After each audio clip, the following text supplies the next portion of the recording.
morning everyone. Now today we are going to start our next chapter whose name is photosynthesis. This chapter is photosynthesis. So as you all know that every living being on this earth, they need energy. So same is with the plants, because plants are also living beings, so they also need energy. So this is a process, photosynthesis, which help the plants to manufacture their food. If I will talk in a more elaborative term, then I must say that it is the process by which living plant cells, okay, containing chlorophyll, produce food substances. And which are the food substances? Glucose and starch from carbon dioxide and water by using light energy. That means these are the raw materials which are used by the plants. Which are the raw materials? Carbon dioxide, water and light energy, which is trapped by the chlorophyll, which is present in the leaf. So this is the whole process of photosynthesis. Here I have written the equation of the photosynthesis that I will be telling you at the last when I will be explaining more about the photosynthesis. Alright. So again I am going to read this. It is a process by which living plant cells containing chlorophyll, living plant cells which contains chlorophyll, only they can participate. Okay, they produce food substances, and the food substances are glucose and starch from carbon dioxide and water by using light energy. So this is the definition of photosynthesis.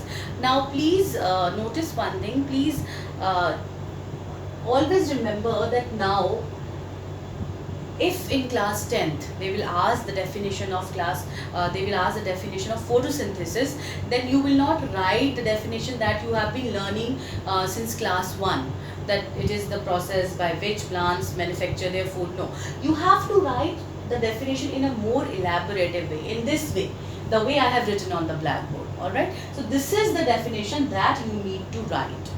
Now next, so as I was talking about the chlorophyll, we all know that it is present. Where does it present? It is present in the leaves. Now in the leaves, but it is present in the leaves, but it is present. What is the exact location of the chlorophyll? So chlorophyll is present in a plastid, that is chloroplast.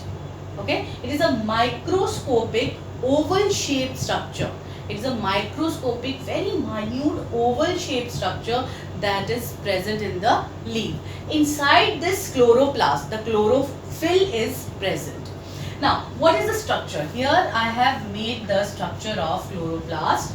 Now, what is the structure? I am going to explain the structure of the chloroplast. Now, if somebody will ask you, maybe in the questions, if they will ask you to make the diagram of a chloroplast, always remember that it is made up of double membrane. You have to show also. Okay, this is a simple way of showing the double membrane of the chloroplast. So the chloroplast is made up of double membrane, and inside it, it has the flattened body, a sac-like body, a flattened sac-like body, which is known as thylakoid. Thylakoid, which is known as thylakoid. And when the thylakoids, they are arranged in the piles, we call them granum. And these thylakoids or granum, they are lying in a colorless stroma. They are lying in a colorless matrix, which is known as stroma. S-T-R-O-M-A. Alright, what did I say? Again, I am just going to repeat this diagram. I said that chloroplast is made up of double membrane, and it has a flattened sac-like body, which is known as thylakoid. When they are arranged in the piles, we call them granum. And these two things, they lie in a colorless matrix, which is known as stroma, as the cell has cytoplasm. In the same way, we call this colorless matrix as stroma. S-T-R-O-M-A. Now, here, if I talk about the chlorophyll, where does the chlorophyll present? The chlorophyll is present in the walls of the thylakoid. Now, preposition is very important. If somebody will ask you that where does chlorophyll present, you don't have to say on at. You just have to say it is present in the wall of thylakoid. It is present in the wall of thylakoid. Now let's talk more about the chlorophyll. This was all about the chloroplast, the structure of the chloroplast. Let's talk about chlorophyll now. Now as I've told you that chlorophyll is present in the walls of thylakoids. It is a highly complex substance. Okay, it is a highly complex substance which is made up of carbon, hydrogen, oxygen, nitrogen and magnesium. Carbon, oxygen, hydrogen, nitrogen and magnesium. It is located, where does it locate? As I have told you that it is located in the leaves. But where in the leaves? If you remember in the last chapter, in the previous chapter, we have done the structure of the leaf. In the structure of the leaf, I made here upper epidermis. After that, we had the palisade cells, mesophyll cells, okay. These are the mesophyll cells. I'm just making a very rough structure just to upper epidermis, lower epidermis, and inside, in between upper epidermis and lower epidermis, I have drawn the mesophyll cells. Here, the first layer, the upper layer was of palisade mesophyll cells, and below it we have that one spongy mesophyll cells. Okay, so these two layers are of mesophyll cells between upper epidermis and lower epidermis. Okay, so we call them palisade mesophyll or spongy mesophyll cells. So here it is the place where the chlorophyll is present in the leaf. Alright, so it is located in mesophyll cells between the upper and lower epidermis.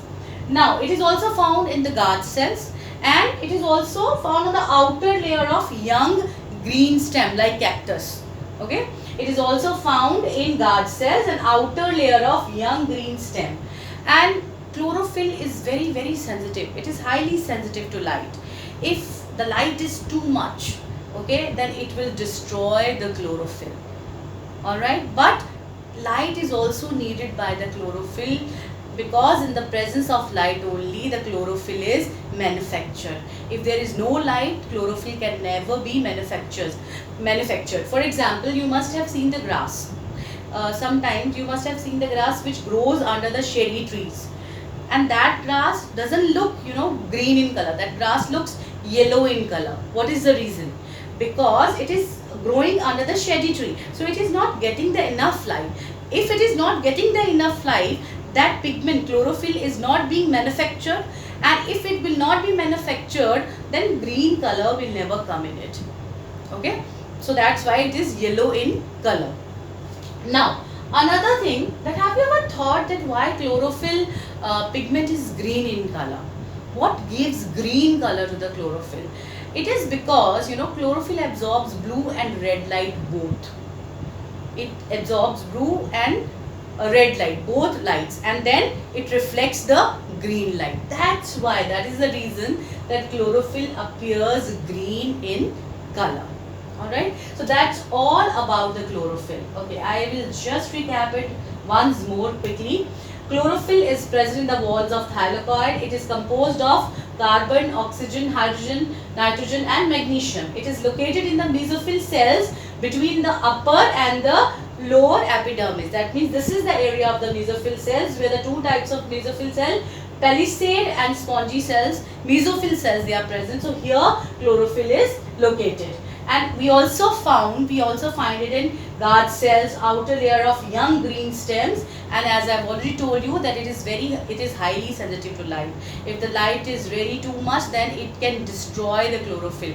But also it needs light to be manufactured. Okay. Now this is all about the chlorophyll. Let us talk about our next topic.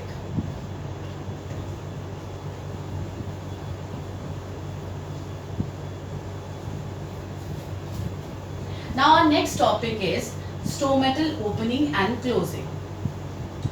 This we have done previously also, that what regulates the stomatal opening and closing. Now here we are going to do two theories, concentration of potassium ion and concentration of sugar. But before that, let's do our basic things. Okay, let's do our basic things that we have already done. So what we have done already, that what causes the opening of the stomata. See, whenever there is a process of photosynthesis, all right, then plant absorb the water. When the plant absorb the water, the cell of the plants, it becomes turgid. So as guard cells also, because they are also a type of cells, they also absorb water, they become turgid. When they become turgid, they open up. So here it starts the process of photosynthesis.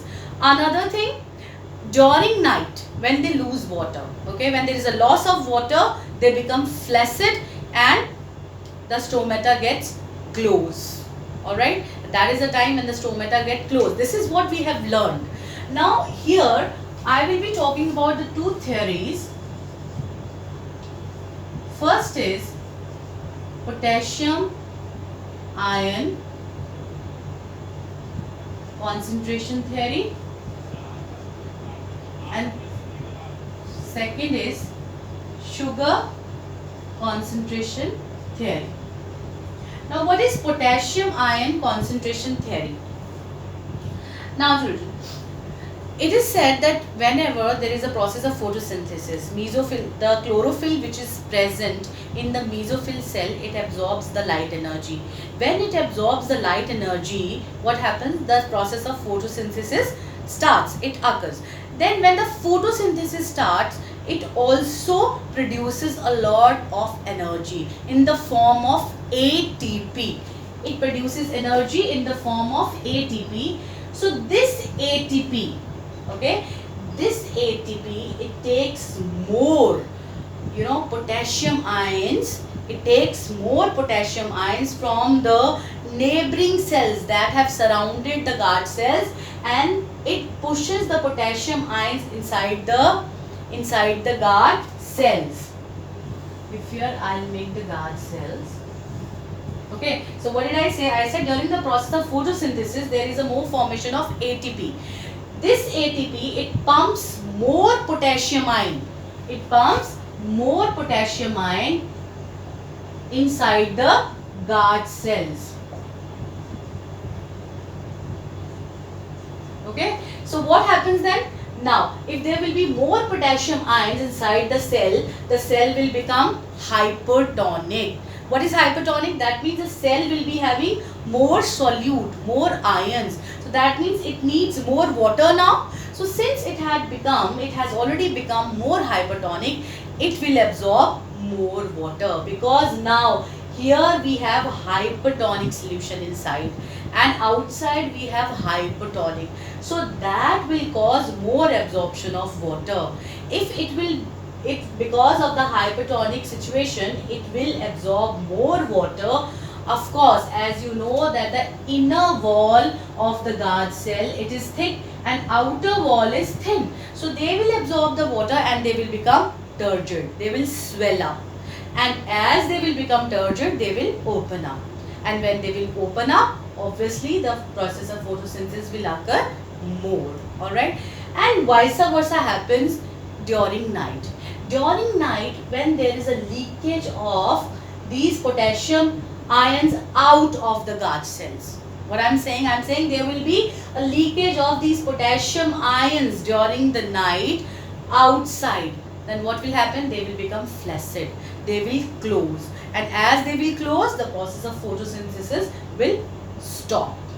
Okay. So this is the theory of potassium ion. So it says that because of the potassium ion also, concentration of the potassium ion also, this stomata opens and closes. Now the next theory is sugar concentration theory. They are saying when there is a process of photosynthesis, then there is a formation of glucose, that is a sugar, you all know, okay. Because of this sugar, concentration, when the sugar concentration is higher inside the guard cells, then what happens? It creates more osmotic pressure. Because of more osmotic pressure, the process of end osmosis happens. And what is end osmosis? End osmosis is the process by which the water goes inside the plant cell. And exosmosis, in which the water comes out of the plant cell. So here I am talking about the endosmosis. That means the water will enter inside the guard cell. Okay, so what did I say? I said when there is a formation of sugar, then it creates more osmotic pressure. Then because of that osmotic pressure, the process of endosmosis occur, and because of this endosmosis, what happens? The water is withdrawn by, the water, it goes inside the, it is being transferred, or it is being absorbed by the guard cells. And when the guard cells, they absorb water, they become swollen. Okay, they become swollen, or they become turgid, and they open up. And during the night, when because of any reason they lose their water, there is a loss of water, they become flaccid and they get closed. When they get closed, then the process of photosynthesis stops here. So this is all about the theories that helps us to explain that what causes stomatal opening and closing. That is the concentration of potassium ion and the sugar concentration. Now, let's talk little more about the photosynthesis, a little more elaborative.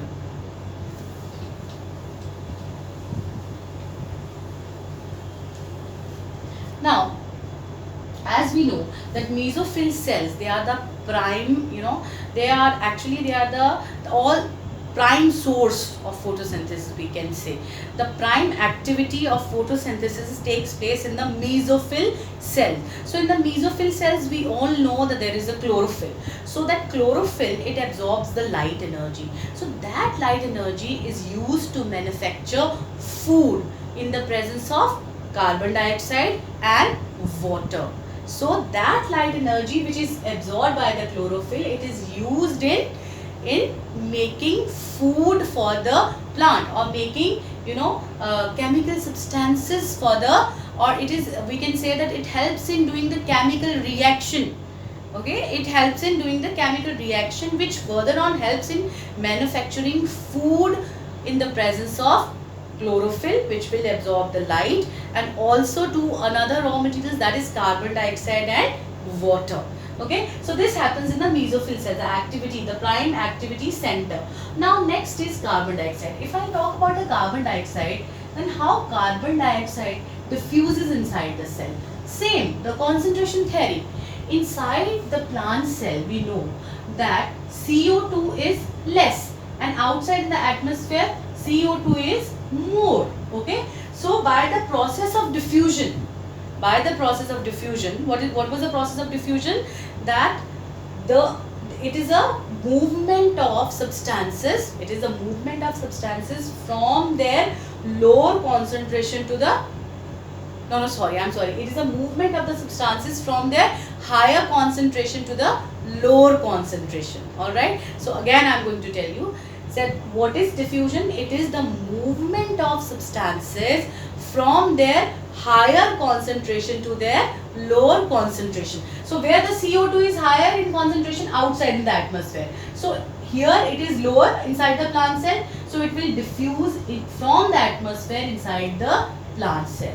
Okay, so this is how the carbon dioxide will diffuse inside the plant cell. What about water? We know that when there is a process of photosynthesis, water is being absorbed by the root cells, and with the help of the process which is known as osmosis, again the concentration inside the plant cells because of the process of transpiration, there is a scarcity of the water always. Okay, so what happens when there is a scarcity of the water? Inside the plant cell, water is less, and outside in the soil it is more. So plant cell will keep on absorbing water from the soil. Okay, so the water will go from the higher concentration of the soil to the lower concentration inside the plant cell, and with the process of osmosis and with the help of the xylem vessel, it will travel till leaves, and it will reach in the leaves, and there the process of photosynthesis will occur. So this is all about the raw materials that I have told you. Chlorophyll helps in capturing sunlight, and carbon dioxide diffuses in from its higher concentration to the lower concentration, and same is with water. Same also, water also, it is withdrawn, okay, or it is being transferred from the higher concentration in the soil to the lower concentration which is in the plant cell in the same way. So these all raw material, they work together, and this is the process of photosynthesis that occurs here. So we have here 6 molecules of CO2 plus 12 molecules of H2O in the presence of chlorophyll and light energy which will be absorbed by the chlorophyll. Then what is here? What is being formed here? Glucose. It is a simple glucose molecule which is soluble in water, plus 6 molecules of H2O will be formed, which will be again reformed in the chain reactions, plus 6 O2 plus oxygen will be produced. That's why photosynthesis is a very, very important process, because it gives food to all, okay, because plants get food by the process of photosynthesis. They get food, and indirectly we all living beings get food from the plant. We get food from the plant. And oxygen, as we all know, this is the only process, photosynthesis, which releases oxygen in the atmosphere, and we all know that we cannot live without oxygen. So this process is very, very important. That's all for today. Thank you very much.